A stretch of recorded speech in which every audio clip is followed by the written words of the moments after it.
अवधारणा है कि टिकट जो लाते हैं वो बड़े बड़े लोग पैसा से खरीद के लाते हैं।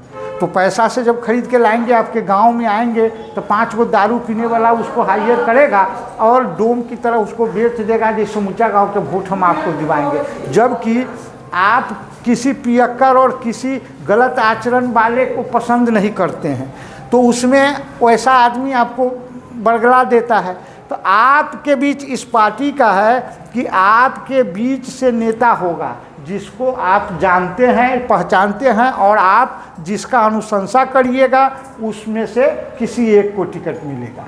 तो आपके द्वारा जब अनुशंसा पर टिकट मिलेगा तो आपके साथ तो गद्दारी नहीं करेगा, है ना। और जो डायरेक्ट आते हैं वो तो आपको नहीं पहचानते हैं, इसलिए वो जो करते हैं वो आपको मानने के लिए तैयार होना पड़ता है। तो 5 चीज़ को लेकर जन सुराज आई है। 5 चीज़ में सबसे पहला है कि युवाओं का पलायन बंद हो। आज बिहार विषम बेरोजगारी से गुजर रहा है। यूँ कहिए कि गृह युद्ध हर जगह चल रहा है, हर घर में तनाव है। जो पैसा कमाते हैं, नहीं कमाते हैं, उनका जो पारिवारिक बजट है उस बजट में इतना विसंगति है, और इनकम कम होने के नाते हर परिवार में लड़ाई का मोर्चा खुला हुआ है। तो पलायन कैसे बंद होगा? अभी होली में आपके घर के आपके भाई, चाहे इन महिलाओं के हस्बैंड, उनका पुत्र दिल्ली होगा, पंजाब होगा, चंडीगढ़ होगा, अदर कहीं होगा, उसके द्वारा भेजा हुआ पैसा से आप खीर पुआ होली में खाइएगा, रंग खेलिएगा, लेकिन जब आप खाने जाइएगा तो आपको मन नहीं लगेगा कि आपका घर वाला, आपका बेटा बाहर है और वो आज के दिन में वो आपके द्वारा बनाया हुआ खीर पूरी या माने हलवा प्रसाद नहीं खाया। तो आप हमारे पार्टी का है जो पलायन बंद करेंगे। अभी तक कोई पार्टी आपको नहीं कहा जो पलायन बंद करेंगे, लेकिन जन सुराज कहती है जो पलायन बंद करेंगे। और इस बार जो इलेक्शन होगा, आप लोग अगर जन सुराज को मदद करते हैं तो निश्चित रूप से इस छठ के बाद जो लोग छठ में आवेंगे उनको जाने की आवश्यकता न है। 15-20 हज़ार के नौकरी के लिए उनकी व्यवस्था यहाँ होगी। कैसे होगी उस पर भी आते हैं। दूसरा है कि बुजुर्गों को पेंशन अभी 400 रुपया मात्र मिलता है। बनिया कंपनी का 2 गो सिरफ भी लीजिएगा तो 400 में नहीं होने वाला है। आपके बगल का राष्ट्र है नेपाल, जिसको आप गरीब राष्ट्र कहते हैं, लेकिन वहाँ 70 साल के बाद वृद्धा पेंशन मिलता है, 60,000 रुपया मिलता है। तो आप उसको गरीब कह रहे हैं, और वहाँ वृद्ध को 60,000 मिलता है, जो पैसा आपके 4,500 इंडियन से ज़्यादा ही होगा। तो उस परिस्थिति में हमारे यहाँ जन सुराज की जो सरकार बनेगी तो वृद्धा पेंशन को 2,000 रुपया किया जाएगा। तीसरा मुद्दा लेकर आए हैं, ये गारंटी पत्र है जो आपको देना है। तीसरा मुद्दा है जो महिलाओं का विकास होगा। जैसे अभी आपके यहाँ पहले अंग्रेज आया भारत में तो बिजनेस किया और उसको बंधक बना लिया, हम लोग उसके चंगुल में फंस गए, कर्ज में फंस गए। उसी सेम पैटर्न पर अभी आपके यहाँ चल रहा है समूह। समूह में जब लोन पास होता है तो बकरी पालन, मुर्गी पालन, लाह उद्योग पर, लेकिन एक जगह भी ऐसा उद्योग नहीं हो रहा है। 25 गो दीदी को जुटाना है और 50-50, 1-1 लाख रुपया लोन ले लेना है। जब लोन गया तो घर में कहा कि जो है सो बच्चा जो मोटरसाइकिल खरीदेंगे, हस्बैंड कहा कि टेलीविज़न खरीदेंगे, और घर का बुजुर्ग कहा कि जो न लैट्रिन बनवा लीजिए। और उसमें क्या हुआ, पैसा तो बंदर बाट हो गया।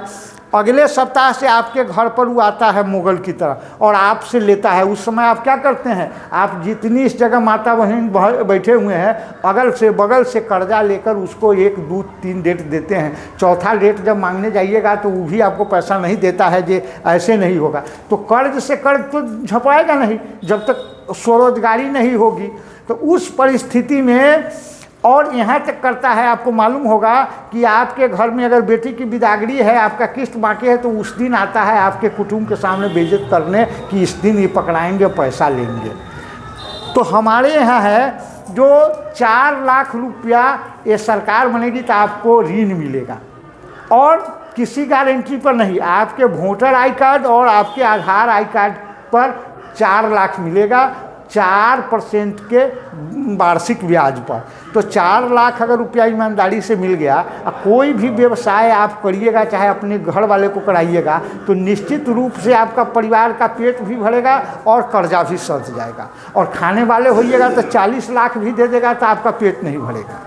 तो 4 लाख रुपया ये मिलेगा, और आपका क्रेडिट अगर सही रहेगा तो ये लोन की राशि बढ़ते हुए 10 लाख तक आपको दिया जाएगा।